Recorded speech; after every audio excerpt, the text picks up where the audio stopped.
The sound of this bus's engine, and the rhythm of this journey on the road. Sometimes it's more relaxing than real life. Attention to every turn, control of every brake. Because one small mistake here can ruin the entire journey.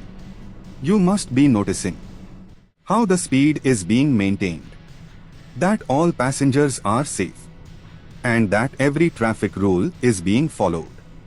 Bus driving isn't just about turning the steering. It's a test of patience, a game of responsibility. To be honest, I find this driving quite smooth. But I don't want to be the only one to judge. Why try pointing backhand index? Do let us know in the comments. How do you find this bus driving? Smooth, realistic, or boring? And if you like such calm, real, and journey-filled videos, then be sure to subscribe to the channel. It's not just gameplay here. It's a journey.